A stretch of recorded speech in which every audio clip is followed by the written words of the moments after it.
Bretagne 5 matin, Stéphane Hamon. Et ce lundi matin, nous recevons Alexis Bouchard. Il est membre du Bureau national des jeunes socialistes, animateur fédéral des jeunes socialistes d'Ille-et-Vilaine. Il est venu jusqu'à nous pour être en direct au micro de la matinale. Je l'en remercie. Bonjour. Bonjour Stéphane Hamon, merci Bretagne 5 de m'accueillir.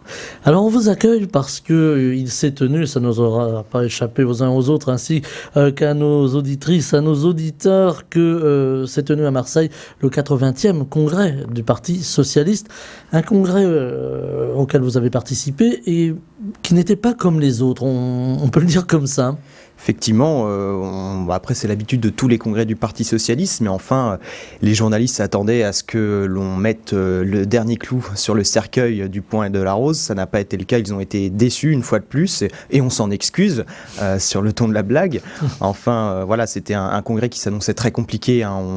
Et on avait un spectacle affligeant qui était donné de part et d'autre des textes d'orientation depuis les 10 jours qui ont précédé le congrès. Ça s'annonçait très tendu, très difficile, hein. On voyait mal comment les uns et les autres au sein du parti pouvaient aspirer à s'entendre, à trouver des terrains d'apaisement et d'unité. Et pour autant, la responsabilité a pris le pas sur nos comportements et nous sommes parvenus effectivement à un accord qui a été adopté à l'unanimité par chacun et chacune des congressistes et des délégués au congrès à Marseille. On s'en félicite parce que bien que nous soyons divisés, nous avons cet esprit de responsabilité à l'heure où les Françaises et les Français nous regardent, ou à l'heure où les partenaires de la nouvelle Union populaire, écologique et sociale aussi nous regardent et attendent de nous des réponses, une certaine forme d'unité, une certaine forme de crédibilité pour retourner au travail et retourner sur le terrain. Ça a été le cas et nous en sommes plutôt fiers. C'est toute la fierté des socialistes et c'est un petit peu... pour reprendre l'expression de Benoît Payan qui nous a fait l'honneur de sa présence à Marseille, c'est le miracle marseillais. Et nous, on l'a vu, c'est un peu un exemple dont on doit s'inspirer, hein, avec tout son travail lors des élections municipales de 2020 à Marseille. Le printemps marseillais, c'est une victoire collective de la gauche qui doit nous inspirer et ça a inspiré en tout cas les socialistes dans leur congrès, donc on s'en félicite. Alors, congrès tendu, congrès qui finalement aboutit à quelque chose de positif. Effectivement, les commentateurs, nous autres même journalistes, on se disait c'est la fin du PS, c'est la fin d'une histoire, en tout cas politique. Alors, il y a eu effectivement un accord. Moi, je ne vais pas dire que je suis d'accord sur tous les points de ce texte, mais enfin, il fallait trouver un terrain d'unité. Moi, je suis de soutien d'Olivier Faure, premier secrétaire sortant et d'ailleurs réélu à l'issue du congrès de Marseille. Nous avons fait notre texte d'orientation, 51% des voix militantes. Bien que ce soit une majorité absolue incontestable, c'est une majorité qui n'est pas quand même écrasante. Quand on voit des fois dans des congrès, dernièrement le congrès du Parti communiste, la motion de Fabien Roussel fait, je crois, près de 80 ou 85%. Mais enfin, voilà, oserais-je dire qu'il y a une forme de tradition. Voilà, c'est peut-être cette tradition au Parti communiste, mais enfin, on était habitué effectivement à des majorités beaucoup plus stables, disons, au Parti socialiste. Et c'était toute la responsabilité d'Olivier Faure, arrivé en tête, bien qu'il soit majoritaire, de trouver une certaine forme de consensus, de façon à ce que chacun s'y retrouve, et surtout de façon à ce qu'on n'ait pas des discours incohérents les uns et les autres dans la presse, et que les Françaises et les Français y voient clair dans ce que l'on propose. C'est pourquoi le texte d'orientation numéro 1, porté par Hélène Geoffroy, se voit attribuer la présidence du Conseil national, le Parlement du parti, et va donc mener les débats en interne quand il va s'agir des universités d'été à Blois, des congrès futurs et des conseils nationaux, je viens de le dire, et Nicolas Maillot-Rossignol, le premier signataire du texte d'orientation numéro 3, refondation, qui lui a fait 30% à l'issue du vote du 12 janvier dernier, s'est vu attribuer un poste, disons, relativement honorifique, puisqu'il se voit attribuer la fonction de premier secrétaire national délégué, tout comme Johanna Roland, maire de Nantes aux côtés d'Olivier Faure. Et l'accord stipule, noir sur blanc, que ces trois personnes, ces trois premiers secrétaires et les premiers secrétaires, pas trois premiers secrétaires, mais ce premier secrétaire et les 2 premiers secrétaires délégués, excusez-moi, parce qu'il ne faut pas faire de consensus, on n'est pas dans une forme de collégialité, se réunissent une fois par semaine pour dicter les éléments de langage, dicter la ligne, l'orientation stratégique du moment, de l'actualité, et de façon à ce qu'on ne brouille pas les pistes et que le discours soit clair auprès des Françaises et des Français. Donc c'était très important. Chacun est associé, disons, de près ou de loin aux prises de décision, mais en tout cas, tout le monde est au fait, des informations et de ce qui se passe au sein du parti. Donc on peut s'en réjouir, à voir si l'unité sera perpétuée, mais en tout cas sur le fond, le texte d'orientation porté par Olivier Faure qui prône comme programme la rupture avec l'ordre établi et comme stratégie l'union de la gauche et des écologistes pour gagner, elle est majoritaire. Et évidemment sera défendu par nous-mêmes, que ce soit dans les instances nationales du parti, mais aussi dans les fédérations, dans les départements. Il faudra faire comprendre à chacune et à chacun que le vote militant doit être respecté. Nous sommes majoritaires et nous sommes plébiscités de par cette stratégie. Il va falloir continuer sur ce chemin, bien qu'on associe aux uns et aux autres, chacun des textes d'orientation, la prise de décision et la prise d'information. Mais nous avons gagné. Et nous allons nous tenir à nos engagements. L'apaisement, hein, on l'entend dans vos propos, cet apaisement, il a été dur à trouver, il n'est peut-être pas encore tout à fait trouvé, parce qu'on le voit sur les réseaux sociaux, hein, qui sont une espèce de caisse de résonance. Alors, on ne prendra pas tout pour argent comptant, mais ça a été quand même très violent. Ça a été violent, mais c'est l'époque qui fait ça, c'est le Parti socialiste qui aime ça aussi quelque part, mais enfin, il y a eu cet esprit de responsabilité quand même qui est arrivé assez vite à Marseille. On est arrivé le vendredi, c'était très tendu, on croyait que c'était impossible de trouver un accord entre les uns et les autres, et pour autant, le samedi après-midi, on s'est dit, bon, la fin du congrès approche, il va peut-être falloir qu'on arrête de se regarder le nombril et qu'on aille au-devant des journalistes pour leur dire ça y est, on a un accord, on est prêt à retourner au combat. À l'heure où la réforme des retraites, en tout cas les mobilisations contre la réforme des retraites battent son plein dans la rue partout en France, il va falloir qu'on arrête de se regarder nous et qu'on aille au-devant, se mobiliser auprès de nos partenaires, auprès des forces syndicales pour faire porter nos propositions, défendre nos amendements, que ce soit à l'Assemblée, et surtout nous faire entendre dans la rue. Donc il y a eu cet esprit de responsabilité qui est venu, et c'est tant mieux, parce qu'il fallait absolument retrouver cet apaisement, cette unité, cette fierté d'être socialiste, bien qu'on ne soit pas toujours d'accord les uns et les autres. Voilà, c'est le fameux jeu des courants, ils sont nombreux au Parti socialiste. Est-ce que c'est aussi tourner la page de François Mitterrand, parce que c'est la référence aujourd'hui, ou au contraire, est-ce que c'est conserver l'héritage, cette union de la gauche, hein, puisqu'on est en pleine union de la gauche, hein, le Parti socialiste fait partie de la NUPES aujourd'hui. Est-ce que c'est nécessaire pour que la gauche se fasse entendre? On a vu que là aujourd'hui on est à la veille d'un nouveau mouvement social, hein. Demain mardi les Françaises et Français vont battre le pavé à nouveau contre la réforme des retraites. Est-ce que c'était important que le Parti socialiste garde cet héritage d'union de la gauche pour peser dans le débat politique? Bien sûr, parce que croire que le Parti socialiste n'a gagné que des élections seul, c'est une absurdité. Et c'est tout le discours d'Olivier Faure qu'il a tenu au Congrès de Marseille lors de son discours de clôture, c'est-à-dire que toute la stratégie de François Mitterrand a reposé sur l'union de toutes les forces de gauche possibles pour parvenir au pouvoir, et c'est comme ça qu'il est arrivé au pouvoir. Et je veux dire, même François Hollande en 2012, on oublie souvent de le dire, mais c'était un accord de gouvernement qui était signé avec Europe Écologie Les Verts et le Parti radical de gauche. Donc on n'a pas, faut arrêter avec cette disons, c'est pas cette folie, mais cette prétention de dire qu'on gagne les élections tout seul. Ce n'est pas vrai.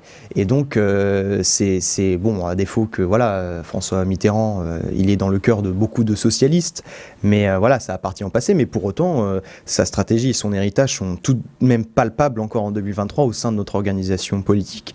Et c'est ce sur quoi nous, on veut continuer à travailler, parce que sans l'union de la gauche, le Parti socialiste n'a pas moyen de faire avancer ses propositions, ses valeurs dans les programmes d'union de la gauche pour changer la vie des Françaises et des Français. Parce que si on s'engage, c'est qu'on croit, on croit qu'on a raison, on n'a pas toujours raison, mais c'est parce qu'on croit que on va changer, on va améliorer le quotidien de nos concitoyens.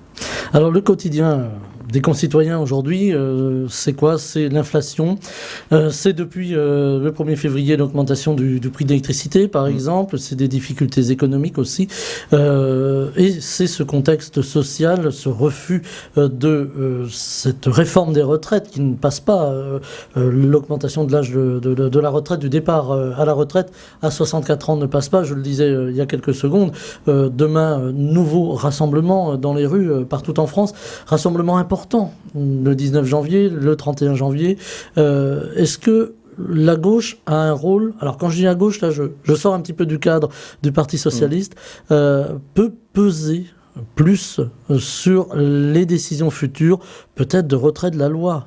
Bien sûr, et c'est tout l'engagement de tous les partis d'opposition, d'ailleurs, que ce soit de droite comme de gauche, au Parlement. C'est-à-dire que nous sommes fortement mobilisés dans la rue pour dire que nous sommes opposés, comme 8 Français sur 10, à cette réforme brutale et violente et surtout inutile, puisque cette réforme de retraite, c'est une mesure injuste qui pénaliserait celles et ceux qui ont travaillé tôt. C'est une réforme que rien n'impose et que les pistes de financement que le gouvernement s'obstine à écarter, et c'est des avancées insuffisantes qui ne corrigent pas les injustices du système de retraite. Donc ça, nous, on le dit dans la rue, mais pour autant, nos députés, nos élus, et en l'occurrence la gauche, sont utiles, puisque nous avons des élus au Parlement et nous déposons un certain nombre d'amendements qui sont travaillés d'abord donc en commission des affaires sociales, puis bientôt dans l'hémicycle. D'ailleurs, ça fait un sujet, ces 7000 amendements qui ont été déposés. Alors oui. Alors essentiellement par LFI. Bien sûr. Voilà. On a parlé d'obstruction quand même. On parle d'obstruction, c'est vrai. Enfin, ça concerne la France Insoumise. Nous, on a déposé bien moins d'amendements, mais tout de même, un certain nombre, c'est 1536 amendements socialistes, si je dis pas de bêtises, pour forcer le gouvernement à s'expliquer, à dire. Voilà, comment, d'accord, vous dites cette réforme des retraites enfin on est obligé de la faire parce que sans ça on va avoir un système déficitaire. Expliquez-nous, soyez pédagogue, arrêtez de répéter vos éléments de langage dans les médias, et surtout ce mépris en fait qu'on entend des uns et des autres, comme quoi la mobilisation serait faible dans la rue, que ça sert à rien de se mobiliser, on ira jusqu'au bout, que on n'entend pas ce qu'ont à nous dire les Françaises et les Français, même pas forcément sur la rue, mais sur tous les sondages qui existent de part et d'autre des instituts. Voilà, il y a cette forme de mépris. Donc nos députés vont déposer tout plein d'amendements, des centaines en l'occurrence pour ce qui concerne les socialistes, pour demander des explications et faire de la pédagogie en disant voilà pourquoi c'est bien, pourquoi c'est utile, pourquoi il faut la faire maintenant. Et nous disons via ces amendements également que non, et on se fonde nos arguments sur des rapports, notamment je pense du corps, du Conseil d'orientation des retraites, qui notamment sur le financement qui disait qu'il n'y avait pas d'urgence finalement. Indique sur, je crois, 3 hypothèses sur 4 que le système des retraites n'est pas déficitaire et qu'il n'y a pas urgence à réformer. Pourtant, nous, on ne dit pas qu'il ne faut pas de réforme des retraites.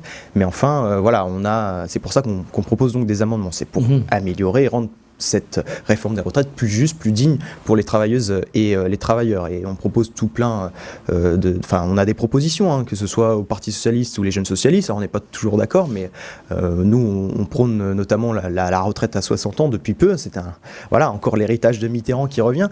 Mais qui avait passé la retraite de 65 à 60 ans. Voilà. Révolution à l'époque. Ouais, l'argent existe, il faut le trouver. On propose le rétablissement de l'ISF, on proposait la taxation des super profits sur les entreprises qui se sont enrichies, notamment depuis la crise Covid, on fait des profits bien plus importants. Je ne parle même pas des GAFAM qui faisaient des profits exorbitants, que ce soit bien avant la crise Covid, mais juste pendant la crise Covid, il y a eu des augmentations. Vous parlez de l'inflation, des prix qui véritablement sont injustifiés pour certains secteurs, et on sait pertinemment que c'est de l'enrichissement de la part des actionnaires, de ces patrons qui, sur le dos des travailleuses et des travailleurs, et qui d'ailleurs ne travaillent pas, eux, en ce qui les concerne, mais qui s'en mettent plein les poches. Et en fait, nous, à côté, le gouvernement va dire « Oh là là, il faut faire des économies, on va précariser les plus précaires et on va les faire bosser 2 ans de plus pour des gens qui Parfois, on commençait à travailler à 15-16 ans, je veux dire, pour les plus anciens. Et dans des secteurs parfois très difficiles. Dans des secteurs très difficiles. L'agroalimentaire.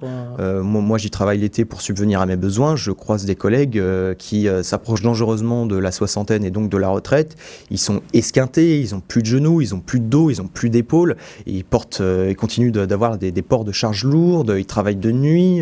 Enfin bref, moi, je trouve ça véritablement préoccupant et scandaleux. C'est à la fois brutal, ça vient d'un coup, c'est violent parce qu'il faut faire travailler 2 ans de plus les gens et c'est surtout injustifié parce qu'on nous promet 17 milliards d'économies, nous disait Bruno Le Maire le mois dernier.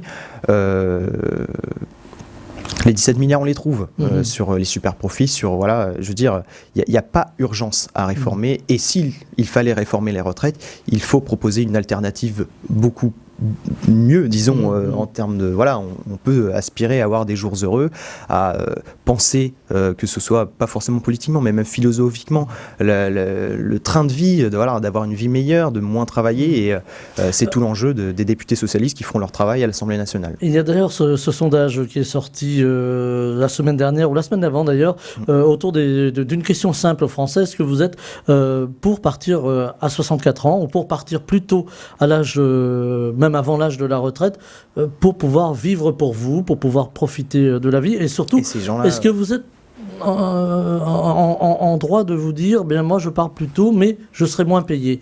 Et là, à 62%, je crois, les Français ont répondu oui. On préfère être moins payé, mais profiter de notre retraite. Et c'est un symptôme de la crise Covid qu'on a vécu en 2020, c'est-à-dire que même des jeunes familles, des jeunes cadres, des jeunes travailleuses, des jeunes travailleurs se disent, moi je suis prêt à renier, à grignoter sur mon confort, sur mon train de vie, pour avoir plus de temps pour moi, de temps pour mes enfants, de temps pour le bien-être, disons, et effectivement, il va falloir peut-être avoir une réflexion plus globale sur le rapport au travail et les gens, peut-être penser la réduction du temps de travail sans perte de salaire, faire des propositions assez innovantes là-dessus. C'était un nouveau projet de société finalement. Bien sûr, et c'est tout l'enjeu des socialistes et de la NUPES, c'est de créer ce fameux programme qui va aller sur le fond sur beaucoup de choses et qui va développer des réflexions de façon à ce qu'on propose un véritable projet de société, mais sur le temps de travail, il va falloir réfléchir à mieux peut-être le répartir, puisque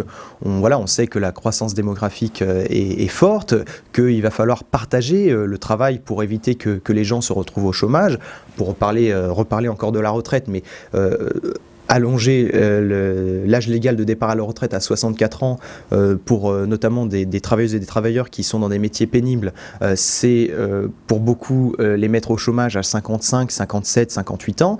C'est-à-dire que là-dessus, on ne fait pas encore plus d'économies, mais je veux dire, les gens qui sont esquintés par la force de travail, de toute façon, ils ne pourront pas travailler jusqu'à 64 ans. Donc, cette réforme est inutile. Donc, il faudra repenser le travail.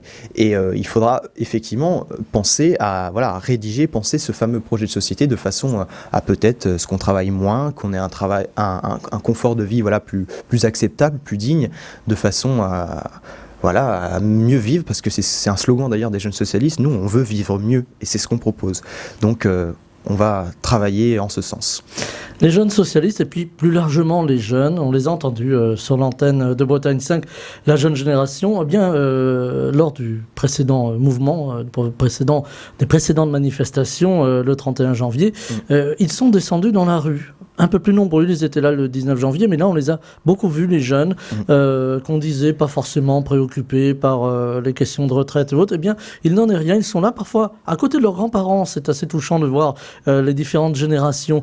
Est-ce que la jeune génération à laquelle vous appartenez, Alexis Bouchard, a vraiment envie de... Alors, renverser la table est peut-être un bien grand terme, mais là aussi, d'un autre projet de société. Oui, on a envie de renverser la table et moi, pour avoir été dans les mobilisations syndicales ces dernières semaines et notamment le 31 janvier où à Rennes, j'ai jamais vu autant de monde à Rennes, c'était incroyable, le parcours a changé et vous savez, les cortèges politiques sont en queue de cortège, on n'était même pas parti qu'on voyait la tête de cortège arriver, enfin je veux dire, la boucle était bouclée, c'était assez phénoménal, mais effectivement les jeunes s'engagent et les jeunes se sentent de toute façon préoccupés par voilà, leur avenir et surtout cette vie meilleure. En fait, je parle des jeunes, mais même les très jeunes pensent effectivement avoir un confort de On avait vie. les lycéens aussi, Voilà, je ne les ai pas cités. Bien mais ils sûr, étaient on là. n'a pas envie voilà, de travailler toujours dans la même boîte pendant 40 ans. Voilà, il y a ces sujets-là aussi. Mais ils se sont mobilisés pour dire qu'effectivement, si on commence à lâcher du lait sur nos droits sociaux maintenant, est-ce qu'on va espérer avoir une retraite, nous, à 60, 64, voire plus? La réponse, c'est non. Et il faut se défendre nos droits et dès le plus jeune âge. Et pour la plupart, nous sommes étudiants, nous sommes jeunes travailleurs, nous sommes des fois déjà dans la vie active, mais il y a aussi, vous l'avez dit, des jeunes lycéens. Et il y a une précarité aussi. J'allais en venir. Pour la plupart d'entre nous, on travaille l'été ou à côté de nos études pour subvenir à nos besoins et on voit nos collègues qui sont voilà, usés par la force de travail. On voit nos parents qui parfois se plaignent d'être fatigués parce qu'ils travaillent beaucoup, ils font beaucoup d'heures, ils travaillent tôt le matin. Voilà, ils sont assujettis à tout un panel de pénibilité à leur travail. Et ben nous, c'est aussi pour eux qu'on les défend et qu'on va dans la rue se faire entendre. Donc oui, on se sent préoccupé. Voilà, on ne veut pas lâcher du lait sur nos droits sociaux et si on commence maintenant à disons, faire grignoter le gouvernement sur nos droits, à quoi bon espérer une vie meilleure et un véritable projet de société qui va nous permettre d'avoir un confort de vie, une dignité et un avenir désirable finalement. Donc non, on se sent préoccupé. Le nombre de jeunes qui étaient là à la fois le 19 janvier mais le 31 janvier le démontre bien. J'espère bien que demain on sera tout aussi nombreux et ça j'en ai quasiment la certitude, si je peux me permettre. On annonce des chiffres importants. Voilà, pour en parler avec des camarades, des amis. Enfin, moi, je connais des amis qui n'ont jamais manifesté de leur vie pour dire vraiment combien cette réforme préoccupe les uns et les autres. Mais voilà. Il y avait dans la rue, Alexis Bouchard, dans les différents cortèges, un peu partout en France, des gens, vous le disiez, hein, qui ne descendaient jamais dans la rue, jeunes ou moins jeunes du reste, des retraités parfois, hein, qui sont venus soutenir leurs petits-enfants d'ailleurs, ou les futures générations. Et puis, on a vu des gens, beaucoup de gens du privé. Finalement, c'est pas la fonction publique qui a été la plus représentée dans la rue. Alors moi je ne saurais pas les jauges et tout. Moi vous savez je suis derrière les cortèges. Non, il ne s'agit pas de faire un comparatif entre l'un et l'autre. Effectivement, il y a la mobilisation qui est forte de toutes parts. Mais parce que les gens dans le privé ont déjà... voilà, leurs droits sont grignotés peut-être... plus facilement, disons. Il y a un contexte aussi, peut-être, qui joue ce contexte d'inflation, de difficulté. Bien sûr, ouais. On a vu des artisans, par exemple, dans la rue, qui ne descendent que très rarement. Même des ouvriers dans le secteur privé qui ne voient pas leur augmentation de salaire suivre en fonction de l'inflation ou même de leur ancienneté au temps de travail. Je veux dire, des fois, voilà, on avance très peu facilement, très peu vite concernant voilà, l'évolution au sein de l'entreprise ou l'évolution que ce soit dans la prise de responsabilité mais aussi les augmentations de salaire. Donc c'est forcément un déclencheur, dire on va travailler plus longtemps sans aucun fondement, sans aucune justification véritablement viable pour que ces gens effectivement descendent dans la rue pour dire leur opposition à la réforme des retraites. Et moi je salue leur courage et je les appelle à demain manifester en nombre comme les dernières fois pour dire notre opposition, parce que si on est, nous en l'occurrence les élus socialistes, les élus de gauche mobilisés au Parlement, sans voilà l'écho que peut donner la rue et la colère de la rue, on ne pourra rien faire. Et donc il faut continuer à se mobiliser massivement, même si c'est difficile, même s'il faut faire une grève, même s'il faut voilà faire des pertes d'un salaire. Voilà, bien sûr. Et enfin les syndicats en sont totalement conscients et c'est tout le travail qu'ils essayent de faire, en tout cas ce travail de pédagogie auprès des travailleuses et des travailleurs.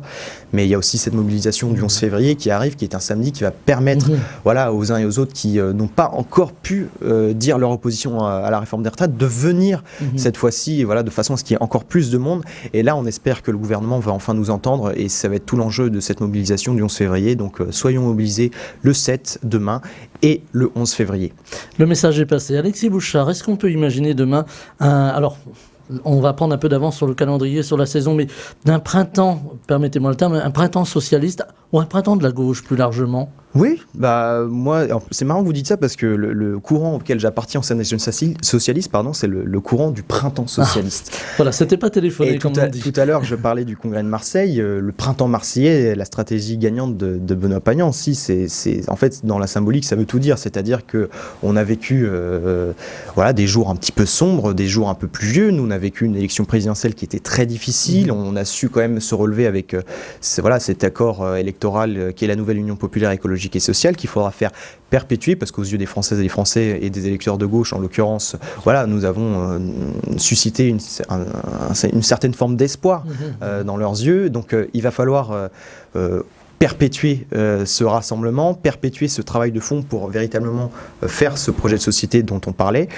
pour espérer le printemps, espérer que le soleil se lève sur les vies de chacune et de chacun, en gagnant les élections et en changeant véritablement la vie des Françaises et des Français, en tenant les promesses que l'on fait déjà, mais d'autres que l'on fera, et véritablement engager ce projet de société qui soit juste socialement, viable climatiquement, écologiquement, si je peux me permettre, et peut-être plus démocratique quelque part.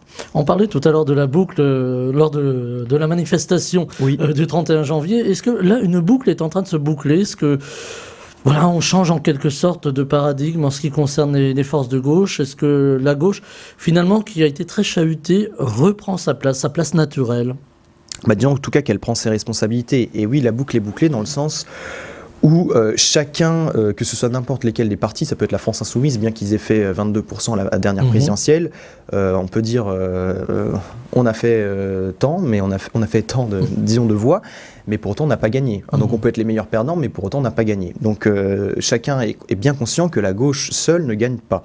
Donc à l'heure où l'extrême droite est aux portes du pouvoir, à l'heure où le gouvernement libéral et la droite conservatrice n'ont que à faire des préoccupations des gens, la gauche, dans un esprit de responsabilité, je le répète, continue de s'unir et sait qu'il faut perpétuer ce rassemblement. Parce que sans ça, on ne pourra pas s'y retrouver les uns les autres en ce qui concerne le programme, et surtout, on ne pourra pas dire aux Françaises et aux Français que nous sommes responsables et qu'on veut véritablement changer leur vie. Parce que si on y va, c'est ce que les électeurs nous ont dit de gauche pendant la présidentielle, unissez-vous, parce qu'en fait, vous voulez vraiment gagner ou pas? L'ordre dispersé ne fonctionnait pas. Ne fonctionne pas. Et revenir, disons, devant les électeurs dans les gares, dans les marchés, sur le terrain, en leur disant non, en fait on n'est pas unis, on n'a pas réussi à être d'accord, que vont dire ces gens qui placent beaucoup d'espoir en nous pour véritablement changer leur vie?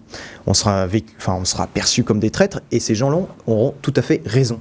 On a beaucoup, pardonnez-moi Alexis Bouchard, mais il nous reste une petite minute, on a beaucoup d'électeurs qui se sont détournés de la gauche, qui parfois, de la gauche, sont passés au Rassemblement National. Qu'est-ce que vous avez envie de leur dire? Il va surtout... c'est de par notre responsabilité. Il y a eu des gouvernements de gauche qui ont existé, qui ont déçu. Ça, c'est indéniable. Et nos scores, en tout cas en l'occurrence au Parti Socialiste, le démontrent fortement. Et ça va être difficile de s'en relever.